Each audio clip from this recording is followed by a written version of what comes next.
Coucou, c'est Sina. Alors aujourd'hui, on va parler des films découverts pendant le mois de décembre, donc c'est la version longue de la vidéo TikTok. On va commencer par le film Père Noël Origins. C'est une coproduction norvégienne qui se déroule en Finlande et je le répéterai jamais assez, mais le cinéma norvégien est un des meilleurs cinémas du monde à mes yeux. Et il est reconnaissable entre mille. Père Noël Origins, c'est du pur folklore de pays froid. Un conte entraînant, fascinant et glauque au possible. Durant 1h30, on assiste à un récit mystérieux et mystique.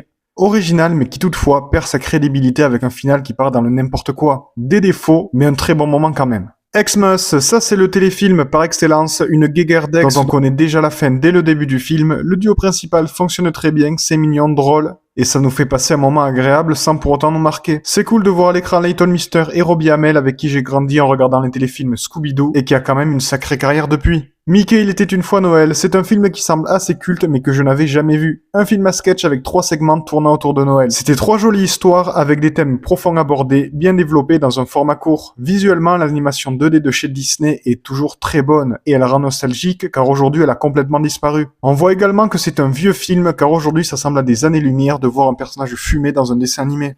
Mickey, il était 2 fois Noël. Comme le film Mickey, il était une fois Noël, cette suite est un assortiment de courts-métrages de Noël avec nos personnages préférés. Les histoires sont bonnes et plaisantes à suivre. On retrouve toujours des thèmes abordés intéressants comme par exemple la rivalité toxique, les rencontres avec ses beaux-parents et bien d'autres. Là où c'est moins bien, c'est dans l'animation. Le style 3D comme dans la série La Maison de Mickey est assez moyen et je trouve le résultat de certaines scènes assez laid et ça gâche un peu le visionnage. Hormis ça, on retrouve toujours un bon esprit de Noël et on passe un moment très agréable. Coup de foudre avant Noël, ça c'est du pur multivers. Le scénario de Family Man dans lequel Nicolas Cage est remplacé par Mike et Suzanne, pas besoin de crier au chef-d'œuvre car on en est loin. Peut-être que mon amour inconditionnel pour Desperate Housewives me fait perdre un peu d'objectivité, mais ça reste un bon téléfilm de Noël. Préciser qu'un téléfilm de Noël, c'est cliché, c'est comme dire qu'un film Asylum est mauvais, on le sait avant d'avoir commencé. C'était mignon, très agréable de retrouver ce duo iconique dans un film, même si c'est pas grandiose. Une jolie histoire, avec comme morale, on se rend compte de la valeur des choses une fois qu'on les perd. C'est plutôt bien exploité dans un laps de temps assez court. Le seul gros point négatif du film, c'est le jeu d'acteur de James Denton qui est assez moyen avec beaucoup de surjeu. À part ça, je suis très content d'avoir découvert ce film. Too Close for Christmas. Encore une fois, une guéguerre entre 2 personnages qui finiront ensemble à la fin. En français, le film s'appelle Noël comme chien et chat et les personnages passent leur temps à se chamailler et à s'envoyer des blagues.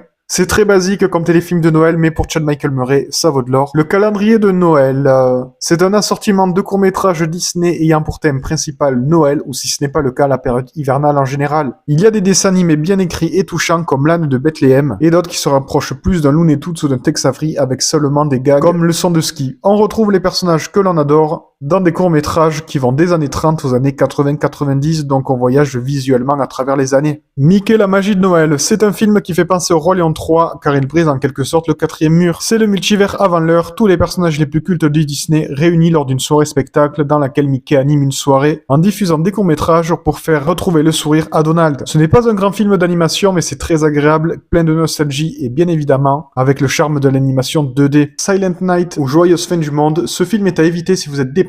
Avec un titre intriguant, Joyeuse fin du monde, c'est un film entièrement déprimant. Un ultime repas de famille, des gens égocentriques, désagréables qui ne changent pas même au pied du mur et face à un funeste destin qui n'a jamais été aussi proche. C'est un film qui dénonce les vices de l'homme et également une certaine hypocrisie dont il est roi. Il y a aussi un côté complotiste, notamment avec cette histoire de pilule. Faut-il faire confiance au gouvernement ou pas? C'est un réel drame qui vient bouleverser son spectateur de par la tristesse du récit. Ce n'est pas morose pendant tout le film, mais les personnages se préparent à la suite et indirectement le spectateur voit la fin des protagonistes approcher et le final est déchirant. Une pépite réservée à un public averti. Christmas with the Crank, Noël avec les cranks ou un Noël de folie. C'est le genre de film dans lequel le casting est un gros multivers. Il y a Tim Allen, le symbole de Noël, Laurie Strode, Dan Aykroyd, Dewey de Malcolm et un caméo de Lynette Scavo. C'est une comédie américaine très cartoonesque dans son déroulé, surtout dans ses personnages. C'est bien rythmé, c'est drôle et on passe un bon moment. C'est un film qui semble totalement oublié et c'est dommage car pour la période des fêtes, il est idéal et mériterait d'être plus cité. Charlie, le conte de Noël, c'était assez moyen. J'ai pas grandi avec le très culte Charlie mon héros, mais j'en garde un bon souvenir de mon visionnage. Cette suite est un film d'animation assez oubliable et surtout plein de clichés. Un méchant caricatural, des personnages secondaires qui le sont tout autant et au final 1h10 dans laquelle il ne se passe pas grand chose. Winnie the Pooh, Season of Giving ou Winnie l'ourson Joyeux Noël. Le titre anglais est mieux parce qu'il englobe plus de fêtes que seulement Noël et c'est ce qui se passe dans ce film qui est un assortiment de courts-métrages avec une narration comme si c'était un vrai conte avec des pages qui se tournent et qui servent de transition d'une histoire à une autre. C'est un format court agréable et on passe un très bon moment. It's a Wonderful Knife, là on est sur une pépite méconnue. Ce film a pop devant moi l'air de rien en période de Noël et m'a agréablement surpris. J'adore les slashers quand ils sont fun et quand ils ont un côté comique dans la lignée de Happy Birthday ou Freaky, c'est vraiment génial. Là, c'est tout ce qu'il y a de plus fun dans ce genre de production. Et en plus de ça, le casting est très bon. Préparez-vous à vivre Noël ensanglanté au travers d'un voyage dans un monde alternatif. Avec une patte visuelle et un travail des couleurs, l'ange de Noël quitte sa branche de sapin pour rougir la neige. C'était vraiment super cool. Le Christmas Arrangement, dans la tête des gens, tous les films de Noël ressemblent à ça. Oh là là, malgré que ma maison ait pris feu et que je me sois assis sur les hélices de ma tondeuse pendant qu'elle marchait, rien ne pourra gâcher ce magnifique Noël. J'ai abusé, mais c'est à peu près ça dans ce film. Une rencontre aléatoire, une avalanche de millionneries très gnangnan, portée par un duo d'acteurs que j'apprécie, et d'ailleurs les fans de Destination Finale reconnaîtront sûrement Miles Fisher. C'est le plus cliché des téléfilms que j'ai vu cette année. Red One. Je vais défendre ce film car elle s'en prend plein la tronche et c'est pas vraiment justifié selon moi. Parmi tous les films de Noël que je regarde en ce mois de décembre, voir un blockbuster au milieu de tout ça, ça fait du bien. Red One n'a absolument aucune autre prétention que d'être simplement une comédie d'action semblable à n'importe quel gros film actuel, que ce soit chez Marvel et j'en passe. Tous les défauts et les clichés sont présents, du duo principal avec le sidekick rigolo et le colosse sérieux, avec des personnages stéréotypés et bien évidemment des CGI catastrophiques, surtout pour un budget de 250 millions. À part ça, c'est un divertissement efficace, c'est drôle, bien rythmé, assez inventif par moments, et personnellement, j'ai toujours un certain engouement quand je vois Dwayne Johnson à l'affiche, même si ses derniers projets sont des flops. Le reste du casting est aussi très bon. The Merry Gentleman, quand Chad Michael Murray se la joue Magic Mike, ça donne un résultat pas désagréable, mais pas dingue non plus. Chad Michael Murray, c'est un acteur discret, mais productif. Rien que cette année, il a joué dans 2 films et une série. Et l'année prochaine, il sera à l'affiche de Freaky Friday 2. Ce film Netflix n'est pas très marquant. On va rester encore une fois sur une recette classique du film de Noël en y ajoutant la touche Magic Mike. Ça dure 1h20 et pour ce genre de film, c'est parfait. Comme ça, c'est rapide, sans trop de longueur et on passe un moment sympa. Et en tant que fan des frères Scott, c'est toujours un plaisir de retrouver Chad Michael Murray. Carry On, un excellent film Netflix. J'avais oublié que ce film sortait en cette fin d'année et j'ignorais qu'il prenait place la veille de Noël. C'est un thriller efficace, ça fait du bien et ça change de toutes ces romances et comédies. Voici l'exemple cheap du film de plateforme qui aurait dû sortir en salle. Porté par un Taron Egerton et un Jason Bateman en méchant vraiment excellent. Nous sommes face à un film haletant devant lequel on ne décroche pas une seule seconde. 2 heures de suspense et de tension non-stop qui rendent un scénario sur le plan classique, un peu un mélange entre Fun Game et 12 rounds, captivant. C'est bien ficelé et on plonge directement dedans. Dashing Through the Snow ou alors Un Noël pas comme les autres en français, c'était vraiment pas ouf, je m'attendais à rien et je suis quand même déçu pour citer un grand sage. J'étais très intéressé de voir ce film car voir Ludacris ailleurs que dans Fast and Furious ça change, et puis il est aux côtés de Lil Rel Howery que j'adore. Résultat, un film qui aurait pu être bien meilleur. C'est une aventure un peu atypique pendant la nuit de Noël avec des gags lourds, le tout mélangé à un casting inefficace. Ludacris ne joue pas bien, Lil Rel Howery en fait des caisses, mais le pire c'est la petite fille qui incarne la fille de Ludacris.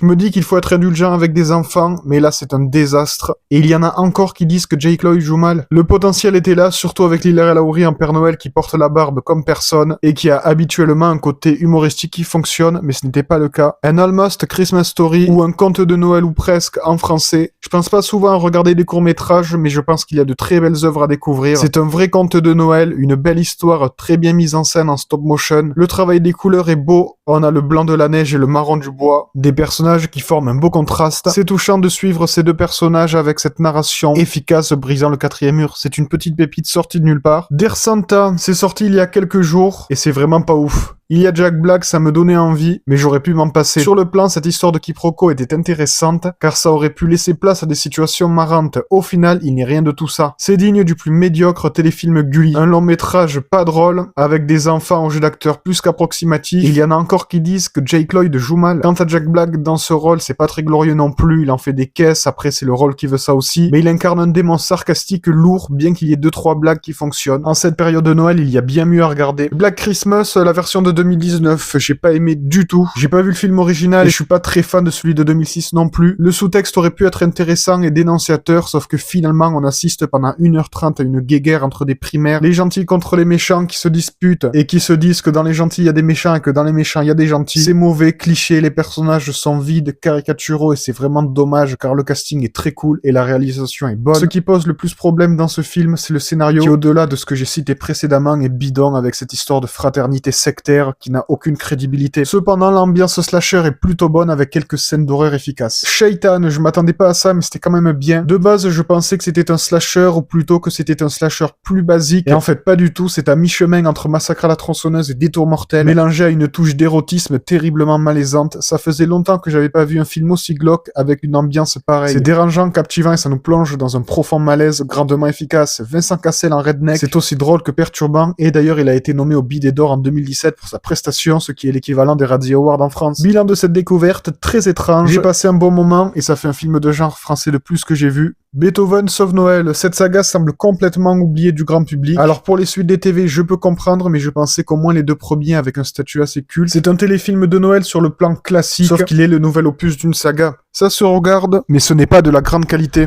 On ressent un budget assez faible, donc les décors ne sont pas nombreux, et visuellement ça a mal vieilli. Mais je pense que quand c'est sorti, ça devait déjà être assez moyen. C'est une histoire simple d'animaux qui sauvent Noël et qui réconcilient une famille. L'attaque du requin à 6 têtes, ils ont osé, vraiment. Ils ont fait une saga dans laquelle on ajoute une tête de requin à chaque opus et ça va de 2 à 6. C'est désastreux, mais ce qui est fascinant, c'est que c'est volontairement n'importe quoi, donc on assiste encore une fois à du grand cinéma. On a une créature en CGI affreuse qui marche hors de l'eau sur ses têtes avec une animation qui n'est pas fluide comme un bug dans un jeu vidéo. À un moment, il y a des surfeurs qui se font eux-mêmes basculer pour faire comme si c'était le requin qui les poussait dans l'eau. Ensuite, bien évidemment, les personnages sont débiles et mal joués. Pendant une scène de drague, un gars essaie de remonter la fermeture de la combinaison d'une fille qui a une forte poitrine et les acteurs surjouent, ça donne une scène vraiment lunaire. Les personnages commencent à paniquer à la moindre mouche qui s'approche d'eux et t'as un mec qui dit « On va buter ce requin! Nous sommes des prédateurs! Donnez-moi un pistolet de détresse, je vais faire un explosif et lui planter dans la tête! » Tout le monde crie « Un requin! Un requin !» face à la caméra, signifiant qu'il n'y a rien derrière eux, donc ils réagissent à du vide hors champ, et là c'est Razzie Award obligatoire pour tout le monde. Le requin mange un des personnages en s'attaquant au haut et en bas de son corps, et avec le monstre en numérique et l'acteur qui fait la vague, on se demande comment un tel truc a pu être validé en salle de montage. Les personnages disent que pour tuer le requin, il faut lui viser le cœur, et t'as un des personnages qui dit « Il a 6 têtes!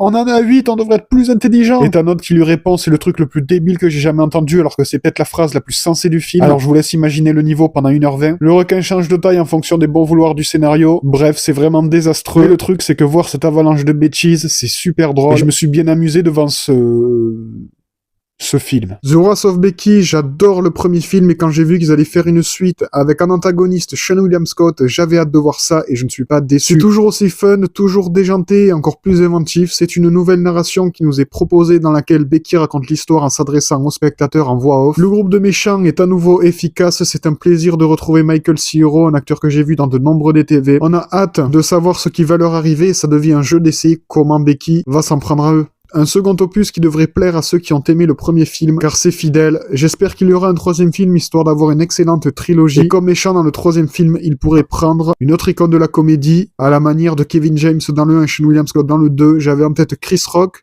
Martin Lawrence, T.J. Miller ou même Steve Martin. À voir ce que nous réservera l'avenir. Dream Scenario, ce n'est pas étonnant de retrouver Nicolas Cage dans un projet aussi étrange. Comme beaucoup de monde, je connais l'histoire de la creepypasta avec le visage bien flippant qui apparaît en rêve. Voir un long métrage sur la même histoire, où un personnage apparaît dans les rêves, c'était intriguant. Je n'ai pas passé un mauvais moment, sauf que passer 35 minutes, c'est à mon sens horriblement long. Le récit est intéressant, mais commence à tourner en rond rapidement et peine à maintenir en haleine le spectateur durant les nombreuses phases de dialogue. Je pensais que j'apprécierais plus, mais peut-être qu'il me faudra un second visionnage. Sharktopus, en voyant l'affiche, on sait ce que l'on s'apprête à regarder. Mais le petit truc en plus, c'est que c'est réalisé par Declan O'Brien, qui est un réalisateur que j'apprécie, car il a réalisé Détour mortel 3, 4 et 5. Cette production de Roger Corman est risible en tout point. Dites-vous qu'on est arrivé à un stade où on voit même des figurants rigoler en regardant la caméra pendant de courts instants. Au global, c'est ennuyeux. On a la recette habituelle des pseudo-enjeux gouvernementaux, avec un monstre qui est une arme et des personnages qui viennent pour 30 secondes avant de se faire croquer. Le seul moment où c'est cool, c'est quand on voit le monstre qui est en numérique moche, et chacune de ses apparitions sont très drôles. Le final n'a comme d'habitude aucun sens, et se clôture par une explosion qui aurait d'ailleurs dû tuer le personnage principal. Mais bon, la logique dans ce genre de film, ça n'existe pas. C'est une série Z vraiment très fun. Jamais ça mon psy, ce n'est pas une grande comédie, ni même un film qui marquera les esprits, c'est le genre de comédie qui fait du bien au moral. Le scénario est simple, c'est le quiproquo entre beaux-parents et beaux-enfants. Niveau humour, c'est très caca-pipi et par moments assez drôle, avec des personnages plutôt attachants. Ça dure 1h25 et pas besoin de plus dans ce genre de film. Sympathie for the Devil, depuis que Nicolas Cage est revenu en forme, ces DTV ont changé eux aussi. Une nuit plus qu'agitée attend les personnages et le spectateur. De la tension, du suspense et un Nicolas Cage aux cheveux rouges complètement déjantés font de cette œuvre un film diablement efficace sans mauvais jeu de mots. Il y a également un travail des couleurs comme une image imagerie rougeâtre au contraste bleu comme des sirènes de police aperçues au loin.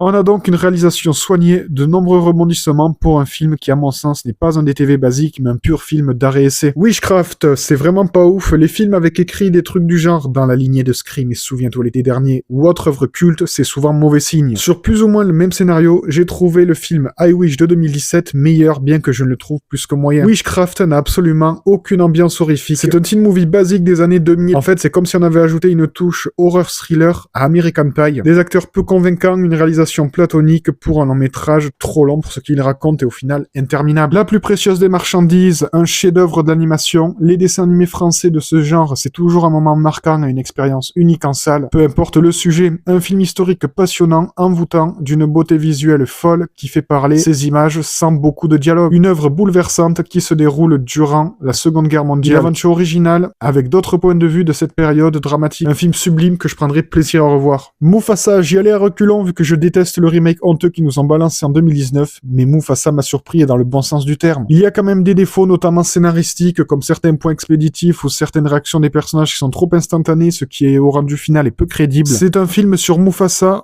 scénaré par Rafiki qui raconte l'histoire à Kiara, et au début les personnages répètent trop de fois Mufasa comme pour rappeler aux spectateurs sur qui allait se concentrer le film, alors que je pense qu'on avait tous bien compris. Niveau rythme, c'est très bon, avec un côté épique durant certaines scènes, mais les interventions de Timon et Pumba viennent casser tout ça et c'est dommage. En plus de ça, il se la joue Deadpool en brisant le 4e mur et en faisant des blagues qui ne fonctionne pas. On nous présente un antagoniste marquant et charismatique, bien écrit. Visuellement, c'est joli, mais je pense que s'il y avait des humains, on verrait que c'est un peu moyen. Bien que ce n'est pas moche comme certains peuvent le dire, nous avons donc une très bonne origin story, captivante de A à Z. Sonic 3, la saga Sonic continue dans sa lignée. Si vous avez aimé les deux films précédents, celui-ci vous conviendra aussi. Comme Knuckles et Tails dans le 2, ici Shadow apporte une réelle plus-value. Au film, c'est un très bon antagoniste. Niveau scénario, c'est prévisible et sans grande surprise. L'humour reste très enfantin, mais il n'est pas désagréable. Concernant le rythme, c'est comme dans les opus précédents, maintenu du début à la fin. Pour ma part, la saga Sonic, c'est un sans faute. C'est frais fun avec des personnages attachants que l'on prend plaisir à suivre. Il y a une scène post-générique, donc je pense qu'il y aura au moins 5 ou 6 opus. Sharktopus versus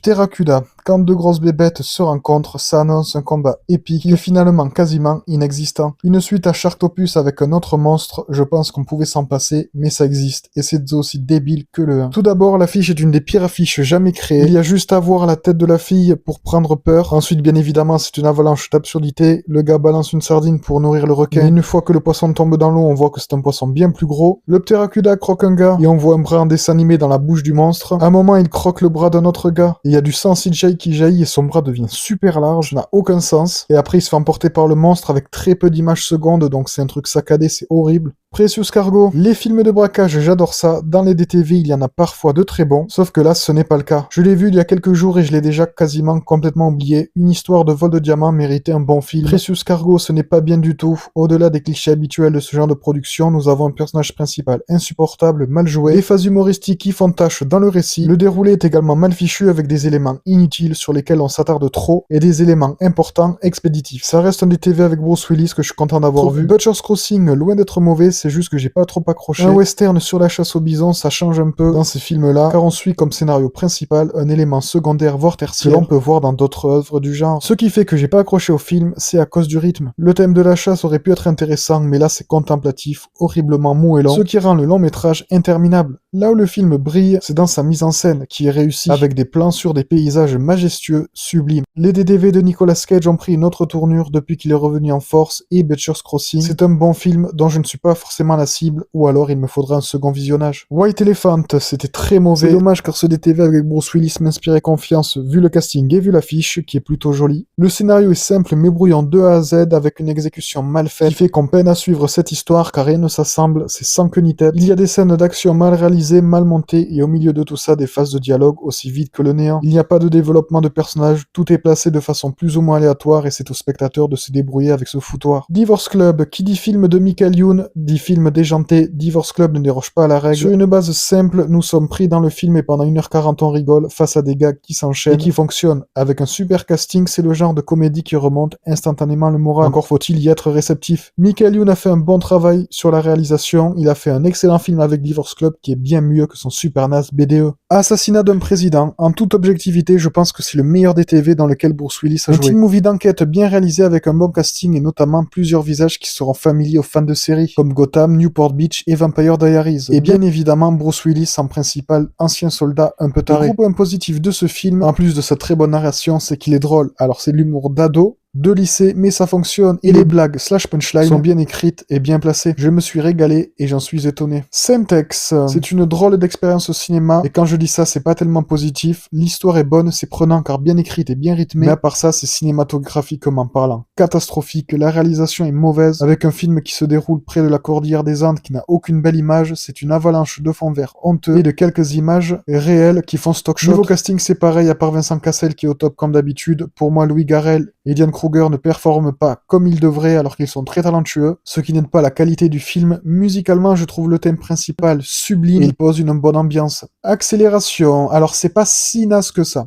Ou alors plutôt, c'est pas aussi naze que ça en a l'air. Il suffit juste de voir l'affiche et le casting pour prendre peur et ne pas vouloir regarder ce film. Dolph Lundgren a une carrière au global catastrophique, remplie de DTV d'action de ce genre, comme tous ses collègues à l'affiche. J'adore Danny Trejo, mais j'en ai marre de le voir faire des caméos dans des films alors qu'il est en gros sur l'affiche. Niveau jeu d'acteur, on est sur des prestations qui raviront les Radio Awards. Chuck Liddell fait de pire en pire à chaque film. Sean Patrick Flannery, le personnage principal dans Saw 7, est dans un surjeu risible. Il se la joue gros méchant qui plisse les yeux et qui grogne. Les personnages sont vides, c'est cliché, tout comme ce scénario qui ne raconte pas grand chose. On suit juste une femme qui va voir des gens, discuter avec eux du bon vieux temps et des dettes que les uns les autres se doivent. Parfois ça canarde. De partout, il y a des armes à feu qui ont des flashs en CGI et des acteurs qui tirent de façon aléatoire. Monument Men, une histoire que l'histoire a oubliée. J'adore cette phrase qui vient de l'affiche du film Joyeux Noël. Les Monument Men, on ne les connaît pas et pourtant, ils ont accompli un grand acte. Sans eux, de nombreuses œuvres auraient été détruites. George Clooney réalise un film de guerre intéressant, haletant, relatant dans des innombrables faits passionnants de la guerre, et ça avec un excellent casting. Les personnages sont attachants, le déroulé est plutôt captivant. Aujourd'hui, le film semble tomber dans l'oubli et c'est dommage car ça reste un bon film. Goodbye Bafana, un film historique très intéressant, une amitié qu'on n'aurait jamais pensé entre un personnage qui a marqué l'histoire et un homme à l'opposé de ce dernier. Ce drame carcéral est captivant du début à la fin. C'est touchant et porté par un excellent duo d'acteurs. Je trouve Joseph Fiennes excellent et je trouve que Dennis Haysbert a une carrière assez moyenne alors qu'il a du potentiel. Joyeuses funérailles, j'ai découvert la version américaine en premier, car je savais pas que c'était un remake. Si j'avais découvert la version américaine après la version anglaise, j'aurais eu la même sensation d'un film moins intéressant, vu que je le connaissais déjà. Les deux films sont très agréables, avec des castings différents, mais toujours très bons. Les deux versions sont identiques, donc aucune surprise si on découvre l'un avant l'autre. À part ça, c'est une très bonne comédie, avec des situations burlesques qui fonctionnent très bien. State of Grace, un film méconnu avec un très bon casting abordant un sujet social fort. State of Grace est plutôt bien écrit, et s'avère touchant dans son fond. Un foyer, des éducateurs, des jeunes perdus, des épreuves difficiles, de la détresse, de l'accompagnement, une quête de libération de la parole. Tout le monde fait un bon travail, cependant je trouve que même si c'est intéressant, une fois arrive la fin, on se rend compte que ça n'a pas raconté grand chose, ou du moins pas grand chose de nouveau. On reste sur un schéma classique. Summit Fever, nous vivons dans un monde tellement formidable qu'il existe un film dans lequel Ryan Phillippe et Theo Christine jouent ensemble et ça c'est génial. La montagne extrême c'est fascinant et les expéditions de la sorte sont captivantes même s'il y a souvent un grand côté dramatique. On sent qu'on est sur une production plutôt modeste avec un super casting et un côté haletant qui nous prend au trip. Disposant d'un rythme efficace et d'une bonne tension, nous sommes face à une énième pépite perdue dans les abysses du cinéma des TV. Entre beaux décors et fond vert visible, ce que j'excuse vu le type de production, l'immersion est bonne et le scénario est bien ficelé. L'Ascension, cette histoire est complètement folle, elle est fascinante, un gars qui sur un coup de tête part pour l'Everest et finira par passer du toit du bloc au toit du monde. C'est grandiose, pendant 1h40 nous partons avec ce personnage pour ce périple saisissant avec une partie tournée au Népal et une touche d'humour qui est la bienvenue. On passe par de nombreuses émotions devant ce film, Ahmed Silla est convaincant dans son rôle. Arrivé au sommet de l'Everest avec une pancarte avec écrit 93, c'est légendaire et plus que jamais c'est le 93 Empire. Arena, vu l'affiche et l'histoire, je m'attendais à pire mais ça va. Un mélange entre Death Race et Ultimate Game, on est sur un bon gros TTV avec une grosse tête d'affiche en rôle secondaire, des acteurs de série en rôle tertiaire et un personnage principal que l'on pourrait décrire comme cliché 2 points. Niveau scène d'action, c'est moins pire que ce à quoi je m'attendais, c'est-à-dire qu'elles sont correctes, mais que le montage surcuté donne un rendu assez moyen. C'est un DTV divertissant mais au global oubliable. The Choc, la vague slasher des années 90-2000 ont eu comme effet d'engendrer un grand nombre de petites productions qui sont très nombreuses dans les bacs à 50 centimes dans les magasins cash comme celui-ci. The Choc, c'est mauvais en tout point. La réalisation, les acteurs, les personnages, l'ambiance horrifique inexistante, et que dire de l'ambiance slasher qui est d'une des pires jamais faites. Des personnages qui pensent être coincés dans un endroit avec un tueur, sans tension, sans suspense, avec des mises à mort hors champ ou un montage saccadé. C'était un très mauvais moment. Et le dernier film que j'ai vu en 2024, Open Range. Pourquoi on n'entend jamais parler de ce film? Kevin Costner maîtrise le genre du western et ce film de 2003 est une réussite. Sur un scénario simple, La Vengeance, nous partons pour 2h10 d'aventure dans un Far West au paysage sublime. Et la bande originale est excellente. L'histoire est prenante, bien qu'il y ait quelques longueurs que l'on ressent parfois. Le casting est excellent. Et ce qui fait la force du film, c'est le duo de personnages principaux qui est réussi avec un bon développement qui les rend attachants. C'est tout pour les films découverts au mois de décembre. Je crois que j'ai explosé mon compteur. N'hésitez pas à venir sur Insta, TikTok et YouTube.